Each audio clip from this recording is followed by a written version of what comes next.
तो दोस्तों मैं हूं Umesh Kumar Shukla from BRD medical college Gorakhpur second prof student. I am going to teach here about the enzymes. Enzymes बहुत ही इंपॉर्टेंट टॉपिक है आपके प्रोफ के लिए और पीजी के लिए, तो सब कुछ इंपॉर्टेंट ही है। ठीक है, तो हम पीजी भी कवर कर रहे हैं, सब चीज़ें कवर कर रहे हैं, कुछ छोड़ते नहीं, यानी कि आपको अलग से कहीं पढ़ने की जरूरत नहीं है। इतना अगर पढ़ लिए तो आपका काम हो गया। देखिए एंजाइम, एंजाइम जो होती हैं वो बायोकैटालिस्ट होती हैं। पहला पॉइंट, एंजाइम क्या होती हैं? बायोकैटालिस्ट होती हैं।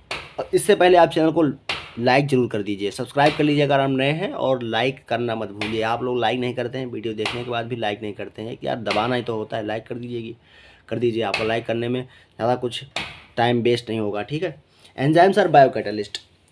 एंजाइम्स क्या होती हैं? बायोकैटालिस्ट होती हैं, यानी कि ये कैटालाइज करती हैं रिएक्शंस को। All enzymes are protein except ribozyme. सभी जितनी भी एंजाइम है क्या है? प्रोटीन है एक्सेप्ट राइबोजाइम। हीट लेबाइल होती हैं। एंजाइम क्या होती है? हीट लेबाइल होती है, वाटर में सलूबल होती है। 16% वेट इसका नाइट्रोजन का बना होता है।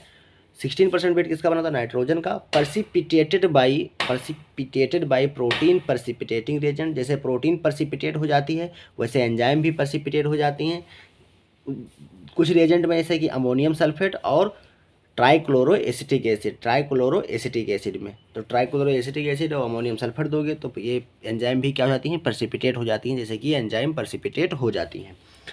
स्पेसिफिक नेचर की होती हैं जो एंजाइम होती हैं, वो स्पेसिफिक नेचर की होती हैं। तो ये तुम्हारा स्पेसिफिक फीचर हो गया एंजाइम का। तो क्या है? बायोकैटालिस्ट हो गई। सभी क्या है? प्रोटीन है। सभी क्या है? प्रोटीन है एक्सेप्ट राइबोजाइम। ठीक है, हीट लेबाइल हैं, यानी कि थर्मली स्टेबल हैं। तो हीट लेबाइल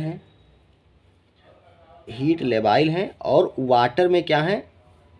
सलूबल हैं और परसिपिटेट हो जाती हैं और स्पेसिफिक नेचर की है। तो इसको ऐसे याद कर सकते हो, BPHWS। BPHWS यानी कि तुम्हारी ये बायोकैटालिस्ट हैं, प्रोटीन हैं, हीट लेबाइल हैं, वाटर सलूबल हैं, और एस से मतलब तुम्हारा स्पेसिफिक नेचर की है। अब देखो क्लासिफिकेशन ऑफ प्रोटीन। देखो मेनली यही पूछाता है, क्लासिफिकेशन ऑफ सॉरी प्रोटीन नहीं है, एंजाइम, यहाँ प्रोटीन लिख दिए हैं। ठीक है, क्लासिफिकेशन ऑफ एंजाइम। तो क्लासिफिकेशन ऑफ एंजाइम देखेंगे हम। इस पे से तुम्हारा 60 नोट आ सकता है, तो इसको अच्छे से पढ़िएगा। देखो जो क्लासिफिकेशन ऑफ द एंजाइम है वो अंडर किसके होता है? IUBMB के, यानी कि International Union of Biochemistry and Molecular Biology. तो International Union of Biochemistry and Molecular Biology के द्वारा क्लासिफिकेशन किया गया है एंजाइम का। तो इसके अनुसार जो एंजाइम को नाम देते हैं वो एंजाइम क्लास, यानी कि EC लिख के फॉलोड बाई 4 डिजिट, यानी कि EC लिखेंगे ऐसे, EC एंजाइम क्लास EC, उसके बाद में डाट लगाएंगे, फिर 1.1.1.1, यानी कि डाट लगा के ऐसे नंबरिंग दे देंगे। तो ये तुम्हारा क्लासिफिकेशन हो गया तुम्हारा international Union of Biochemistry and Molecular Biology के अनुसार। जैसे कि देखो 4 डिजिट लिखे, जैसे कि देखो यहाँ पर EC लिख देना। ठीक है, EC एंजाइम क्लास और एंजाइम क्लास के बाद 1.1.1.1, ये तुम्हारा एग्जाम्पल है जो अल्कोहल डिहाइड्रोजनेज के लिए है। इसमें क्या है? देखो पहला तुम्हारा क्लास को डिनोट करेगा, दूसरा सब क्लास को, तीसरा सब क्लास या सब ग्रुप को डिनोट करेगा, और चौथा स्पेसिफिक नंबर होगा उसका, यानी कि number of the particular enzyme, किस आर्डर में वो इन्वेस्टिगेट किया गया है या वो कौन सा एंजाइम है उस क्लास का, तो ये नंबर देंगे। तो पहला हुआ क्लास, सब क्लास, सब क्लास, और या उसे सब ग्रुप कहते हैं, number of the particular enzyme. ये तुम्हारा IUBMB के अनुसार नेमिंग हो गया। अब जो बांटा गया है वो 6 से 13 सब क्लास में, लगभग 6 क्लासेस यहाँ हम पढ़ेंगे, लेकिन 7वां भी जुड़ गया है, ट्रांसलोकेज। तो और 6 क्लासेस में बांटा गया है और 6 से 13 सब क्लासेस हैं। ठीक है, तो उसको आप लिखना चाहें तो लिख सकते हैं। उसका क्लास फर्स्ट हम देखते हैं ऑक्साइडो रिडक्टेज। ऑक्साइडो रिडक्टेज क्या है? फर्स्ट क्लास है। देखो जिसमें क्या है, H2+B गिव्स आउट A+BH2। इसका हाइड्रोजन निकल के A से हाइड्रोजन निकल गया, यानी कि इसका ऑक्सीडेशन हुआ, और B में हाइड्रोजन जुड़ गया, यानी कि इसका क्या होगा? रिडक्शन। तो हाइड्रोजन का जुड़ना या छूटना क्या है? ऑक्साइडो रिडक्शन है। ऑक्साइडो रिडक्टेज एंजाइम में काम करती है, जैसे कि एग्जाम्पल है अल्कोहल प्लस NAD+। तो ये aldehyde plus NADH plus H+ बन गया। ये तुम्हारा अल्कोहल डिहाइड्रोजनेज एंजाइम की उपस्थिति में, तो इसका एग्जाम्पल है अल्कोहल डिहाइड्रोजनेज 1.1.1.1। ये तुम्हारा इसका जो IUBMB नेम होगा वो क्या होगा, अल्कोहल NAD ऑक्साइडो रिडक्टेज। ये इसका क्या नाम होगा, अल्कोहल NAD ऑक्साइडो रिडक्टेज।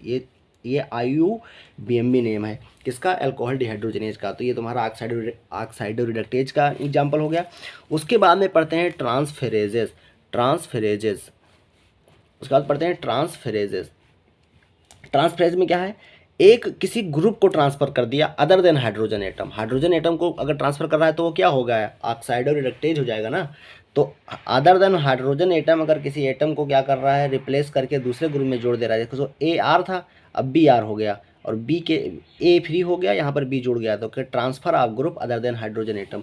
जैसे कि हेक्सोज प्लस ATP है और हेक्सोज है, और गिफ्ट सर्व कर रहा है hexose 6 phosphate plus ADP plus inorganic phosphate टूटता है। ATP जब टूटता है तो ADP प्लस इनऑर्गेनिक फास्फेट टूटता है, तो जो इनऑर्गेनिक फास्फेट था वो जाके कहाँ जुड़ गया है, हेक्सोज में। तो हेक्सोज 6 फास्फेट, 6th पोजीशन पे क्या जुड़ गया, फास्फेट जुड़ गया। 21 एग्जाम की उपस्थिति में हेक्सोकाइनेज। उसके बाद में अगला एग्जाम्पल देखते हैं हाइड्रोलेजेस है। हाइड्रोलेजेस क्लास 3rd क्या है, hydrolases. Hydrolysis of bond with the help of H2O। ये ब्रेक करते हैं एस्टर बांड को, पेप्टाइड बांड को या ग्लाइकोसिडिक बांड को। जैसे कि एसिटिल कोलिन प्लस H2O, तो कोलिन प्लस एसीटेट में तोड़ दिया, इसके लिए एंजाइम होगा एसिटिल कोलिन एस्टेरेज। तो एंजाइम कौन सी होगी, एसिटिल कोलिन एस्टेरेज। क्लास 4 देखते हैं lyases remove group from substrates or break bonds by mechanism other than hydrolysis. तो हाइड्रोलिसिस के अलावा अगर बांड को ब्रेक कर रहे हैं या सबस्ट्रेट को रिमूव कर रहे हैं तो वो क्या होगा, लाइजेस का काम होगा। जैसे कि फ्रक्टोज 1,6 बिसफास्फेट, फ्रक्टोज 1,6 बिसफास्फेट है, ये तुम्हारा glyceraldehyde 3 phosphate plus dihydroxy acetone phosphate. Glycolysis पढ़ेंगे तो वहाँ पढ़ेंगे आप इसको। तो फ्रक्टोज 1,6 बिसफास्फेट या जो टूटेगा ग्लिसरल्डिहाइड 3 फास्फेट और डाइहाइड्रॉक्सी एसीटोन फास्फेट में किसकी उपस्थिति में, एल्डोलेज। तो एल्डोलेज तुम्हारा क्या है, एग्जाम्पल है लाइजेस का। उसके बाद में अगला देखते हैं आइसोमेरेजेस। आइसोमेरेजेस में क्या तुम्हारा है, इंटर कन्वर्जन ऑफ आइसोमर। जो आइसोमर होंगे उनका इंटर कन्वर्जन करेंगे, चाहे ज्योमेट्रिकल आइसोमर हो, चाहे ऑप्टिकल आइसोमर हो, या कोई भी आइसोमर हो जो इंटर कन्वर्टिबल हो, तो उनको ऐसे एंजाइम कराएंगे। जैसे कि G6P ग्लूकोज 6 फास्फेट को चेंज कर रहा है फ्रक्टोज 6 फास्फेट में, ग्लाइकोलिसिस का एग्जांपल है। तो कौन सी एंजाइम यूज होती है, आइसोमरेज। देखो एंजाइम ये सब याद करने के लिए आपको जब कई सारे पढ़ेंगे साइकिल्स, तो वहीं से आप एग्जाम्पल लिख सकते हैं। अगर आपको वहीं का याद है तो वहीं से आपको एग्जाम्पल लिख सकते हैं, इसमें परेशान होने की जरूरत नहीं है। अगला क्लास है 6th क्लास है तुम्हारा ligases link two substrates usually with the simultaneous hydrolysis of ATP। तो ATP के हाइड्रोलिसिस से दो सबस्ट्रेट को जोड़ने का काम करते हैं, तो वही लाइगेज। जैसे कि एसिटिल कोएंजाइम A CO2 और ATP को लिया मैंने एग्जाम्पल में, तो मैलोनिल कोएंजाइम A बन जाएगा और साथ में ADP प्लस इनऑर्गेनिक फास्फेट निकल गया। तो acetyl coenzyme A plus CO2 plus ATP, malonyl coenzyme A बन गया plus ADP plus inorganic phosphate. ये acetyl coenzyme A carboxylase enzyme के उपस्थिति में होता है, तो इसका एग्जाम्पल हो गया एसिटिल कोएंजाइम A कार्बोक्सिलेज। उसके बाद में 7वां क्लास जो नया है translocase, transport of ion across membrane, यानी कि ट्रांसपोर्ट करते हैं आयन का अक्रॉस मेम्ब्रेन। इसमें कौन सा आता है, एटीपेज। इसका एग्जाम्पल क्या है, एटीपेज। अब हम देखते हैं कोएंजाइम के बारे में। ये भी तुम्हारा 60 नोड है, इंपॉर्टेंट 60 नोड है कोएंजाइम भी। तो कोएंजाइम की देखो, जब हम एंजाइम को देखते हैं तो होलो एंजाइम देखते हैं। होलो एंजाइम मतलब क्या होता है, apo enzyme plus cofactor. Non protein part को जनरली कहते हैं कोफैक्टर। तो होलो एंजाइम बराबर एपो एंजाइम जो कि हीट लेबाइल है। ध्यान देना, ये हीट लेबाइल है, यानी कि ये प्रोटीन पार्ट है तो हीट लेबाइल है। हीट डालने पर ये प्रेसिपिटेट हो सकता है, मतलब टूट सकता है। वहीं पर नॉन प्रोटीन पार्ट जो कि प्रोस्थेटिक ग्रुप है, कोएंजाइम हो सकता है या मेटल आयन हो सकता है, ये क्या है, हीट स्टेबल है। जनरली कहेंगे इसको कोफैक्टर। नॉन प्रोटीन पार्ट को कोफैक्टर कहेंगे।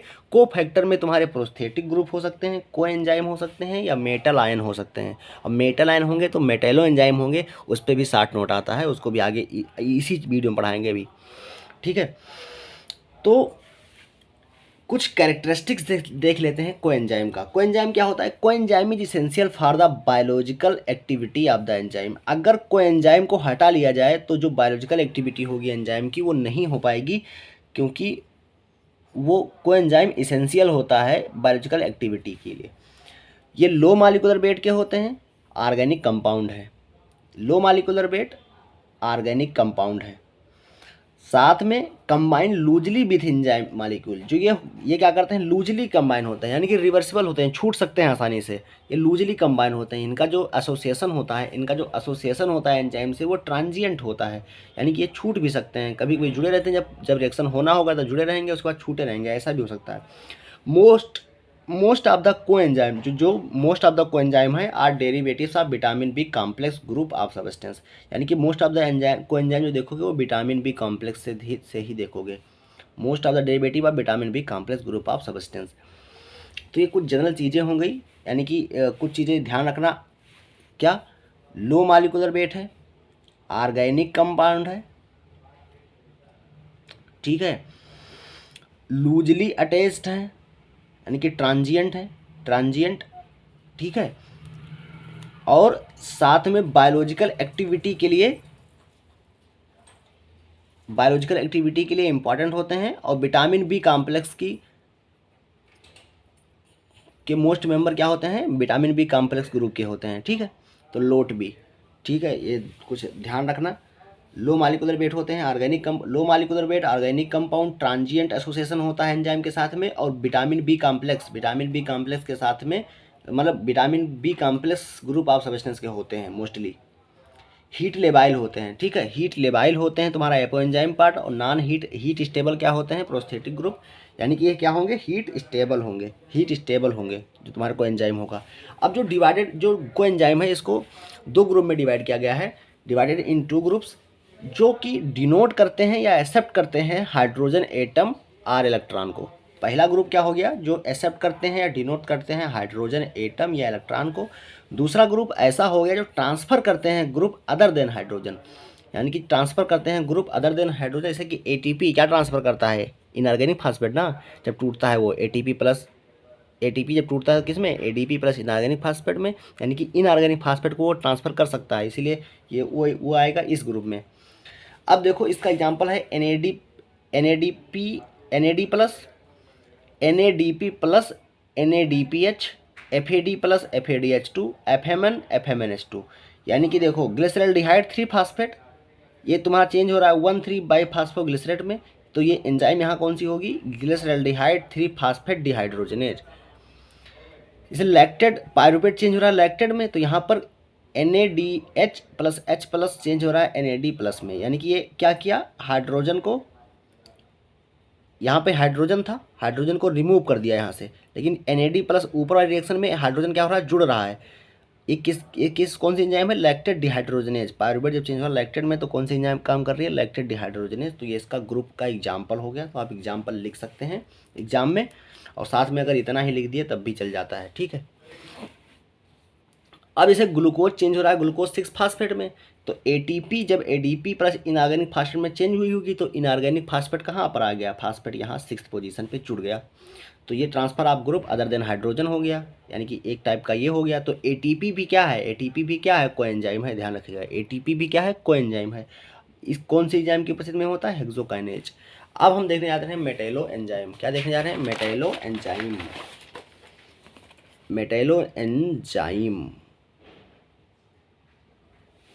मेटेलो एंजाइम के बारे में समझते हैं। देखो ये भी 60 नोट आता है, मेटेलो एंजाइम भी 60 नोट आ सकता है आपका, और पता ही होना चाहिए, एग्जाम में भी पूछ लेता है कि कौन सा मेटल आयन किस एंजाइम में जुड़ा होता है, तो इसको भी ध्यान रखना। देखो होलो एंजाइम मतलब क्या है? Protein part plus non protein part. Non protein part को कोफैक्टर कहते हैं। कोफैक्टर कई प्रकार के हो सकते हैं, जैसे प्रोस्थेटिक ग्रुप, कोएंजाइम और मेटल आयन, ठीक है। अब एंजाइम प्लस मेटल आयन अगर टाइटली बाउंड होंगे, टाइटली बाउंड, ध्यान देना, अभी तक हम कोएंजाइम पढ़े थे तो वो क्या था? ट्रांजिएंट बाउंड था, लेकिन कोएंजाइम ट्रांजिएंट बाउंड होता है, लेकिन और जितने बचे वो कैसे होते हैं? टाइटली बाउंड होते हैं। Metal ion enhance the enzymatic activity. जो मेटल आयन होते हैं अगर एंजाइम के साथ में होते हैं तो वो उसकी एक्टिविटी को बढ़ा देते हैं। जैसे calcium ion activate pancreatic lipase. जो कैल्शियम आयन होता है वो पैंक्रियाटिक लाइपेज की एक्टिविटी को बढ़ा देता है। जैसे कि कैल्शियम आयन जो होता है वो पैंक्रियाटिक लाइपेज की एक्टिविटी को बढ़ा देता है। कुछ नॉन मेटल भी ऐसे होते हैं जो एक्टिवेट करते हैं सर्टेन एंजाइम को। जैसे कि क्लोराइड आयन एक्टिवेट कर रहा है एमाइलेज को। तो क्लोराइड आयन किसको एक्टिवेट कर रहा है? एमाइलेज को। ये नॉन मेटल है, ध्यान रखिएगा। अब वहीं पर एंजाइम, अब हम एग्जांपल देख लेते हैं एंजाइम कंटेनिंग मेटल आयन। ऐसे एंजाइम और कौन कौन सी एंजाइम में पाए जाएंगे उनके बारे में। जिंक पाया जाएगा तुम्हारा कार्बोनिक एनहाइड्रेज में, कार्बोक्सी पेप्टाइडेज में और अल्कोहल डिहाइड्रोजनेज में। तो कार्ब जहाँ दिखाई पड़े, जैसे कार्बोनिक एनहाइड्रेज, कार्बोक्सी पेप्टाइडेज और अल्कोहल डिहाइड्रोज, उसमें क्या पाया जाएगा? Zinc. Carbonic anhydrase, carboxy peptidase और अल्कोहल डिहाइड्रोजनेज में क्या पाएगा? जिंक। मैग्नीशियम कहाँ पाया जाएगा? हेक्सोकाइनेज में, फास्फोफ्रक्टोकाइनेज में, इनोलेज में और तुम्हारा प्रोटीन काइनेज में। ठीक है, तो मैग्नीशियम कहाँ पाया जाएगा तुम्हारा? हेक्सोकाइनेज में, फास्फोफ्रक्टोकाइनेज में, इनोलेज में, प्रोटीन काइनेज में। मैग्नीज कहाँ पाया जाएगा? फास्फोग्लूकोम्यूटेज में, ग्लाइकोसिल ट्रांसफरेज में। फास्फोग्लूकोम्यूटेज में, ग्लाइकोसिल ट्रांसफरेज में। कॉपर कहाँ पाया जाएगा? टायरोसिनेज में, साइटोक्रोम ऑक्सीडेज में और सुपर ऑक्साइड डिस्म्यूटेज। इसका फुल फॉर्म आप लिख लीजिएगा, सुपर ऑक्साइड डिस्म्यूटेज में। तो कॉपर कहाँ पाया जाएगा? टायरोसिनेज में, साइटोक्रोम ऑक्सीडेज में, सुपर ऑक्साइड डिस्म्यूटेज में। आयरन कहाँ पर पाया जाएगा? साइटोक्रोम ऑक्सीडेज में। आयरन कहाँ पाया जाएगा? साइटोक्रोम ऑक्सीडेज में, जैंथिन ऑक्सीडेज में, साइटोक्रोम ऑक्सीडेज में, जैंथिन ऑक्सीडेज में, पेरोक्सीडेज कैटालेज में। पेरोक्सीडेज और कैटालेज में आयरन कहाँ पाया जाएगा? साइटोक्रोम ऑक्सीडेज में, जैंथिन ऑक्सीडेज में, पेरोक्सीडेज में, कैटालेज में। कैल्शियम कहाँ पाया जाएगा? फास्फोलाइपेज में और लाइपेज में। कैल्शियम कहाँ पाया जाएगा? फास्फोलाइपेज में और लाइपेज में। मॉलिब्डेनम कहाँ पाएगा? जैंथिन ऑक्सीडेज में। मॉलिब्डेनम कहाँ पाएगा? जैंथिन ऑक्सीडेज में। निकिल भी पाया जाता है जैंथिन ऑक्सीडेज में, ध्यान रखना। तो ये चीज़ें तुम्हारी हो गई मेटेलो एंजाइम के बारे में। 60 नोट आ सकता है, आप लोग इसको लिख सकते हैं और अच्छा नंबर पा सकते हैं। वीडियो अच्छी लगी हो तो लाइक ज़रूर कीजिएगा और चैनल को सब्सक्राइब करके रखिए, क्योंकि इस पर बहुत सारे वीडियो आपको मिलने वाले हैं। धन्यवाद।